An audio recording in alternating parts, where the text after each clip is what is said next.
What's up guys, welcome back to another video. This is episode 6 of the series, and in this episode we are going to be watching how Nutella or Nutella is made, chocolate spread if you don't know what Nutella is, and it should be pretty interesting. The video is about 4 minutes long. I just hope you guys enjoy it. Right, let's get straight onto the video. Okay, so the video is here. Let's start this. Let me just turn this up. There we go.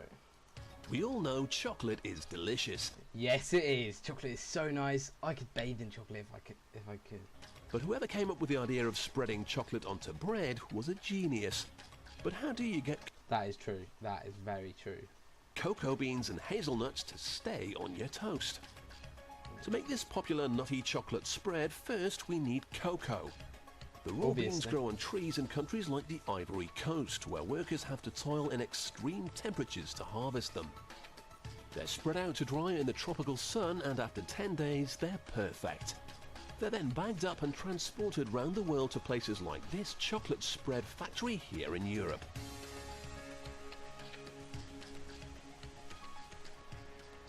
They're now headed for the roasting ovens.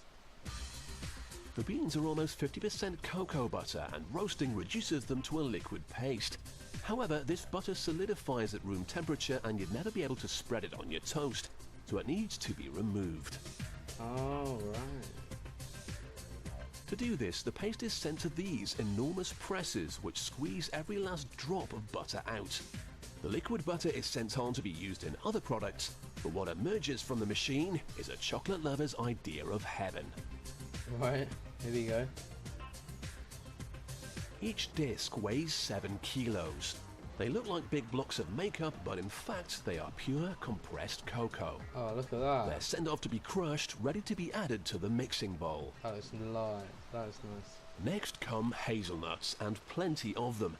The traditional recipe for a spread like this means there's the equivalent of about 50 nuts in each jar.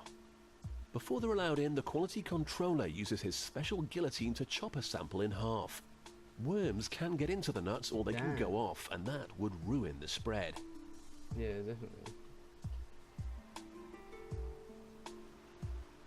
When he's satisfied that he's got good nuts, they're sent to be processed. Hang on. They need to be cleaned and can we just replay get into that? the nuts or they can go off, and that would... When he's satisfied that he's got good nuts... When he's satisfied he's got good nuts, they're then sent to be his processed. nuts can be They processed. need to be cleaned and roasted before they can join the chocolate. So cool, that would hurt if your nut has got roasted and cleaned. they all head for the ovens. It's important that each jar of spread looks and tastes the same, so any poor quality nuts are sorted out and then sent off to be used in other recipes.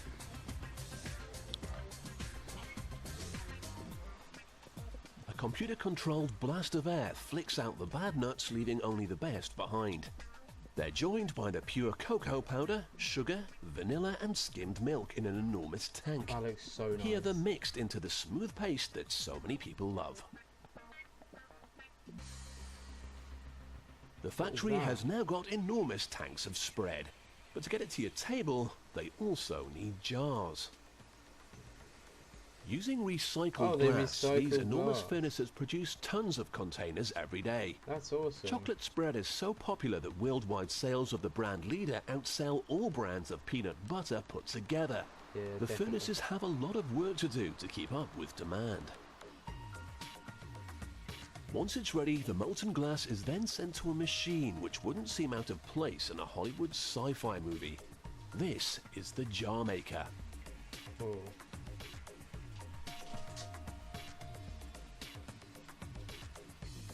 Each blob of molten glass is shot into one of these molds. Here they're pressed into the shape of the jar. That's so sick. The next machine ensures that the screw thread for the lid is included, and that's it. That's so sick. To make sure there are no imperfections, the fresh jars pass under a series of flames. This seals any small holes there might be in the glass. Nice. They're then cooled with a quick blast of water and get sent to a room where they'll sit for 2 days at 30 degrees Celsius. If you were to put hot spread into cold glass jars, you'd get condensation and moisture. No one wants that. No. Oh, look at that chocolate. When the jars are ready, they're passed under these pipes and filled to the brim. Oh, that looks so nice. All that remains now is to seal them up. Lids. Here, lids are being sorted. They only work if they're the right way up, and this ingenious machine only uses ones that are facing the right way round already. The rest have to try again. Within each lid is an airtight seal, but how does that attach to a new jar of spread? As a full jar passes beneath this machine, it pastes a layer of glue onto the rim. Oh. When the lids are added, this glue traps the seal and the job is complete. So if you're a confirmed chocolate nut, put down that marmalade and grab yourself a jar of world-famous nutty chocolate spread. Nutty chocolate spread.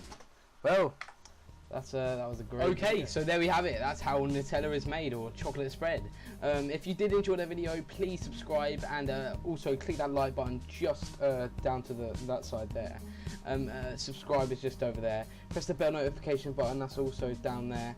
And yeah, don't forget, next episode out tomorrow. It's been Josh, guys. Peace.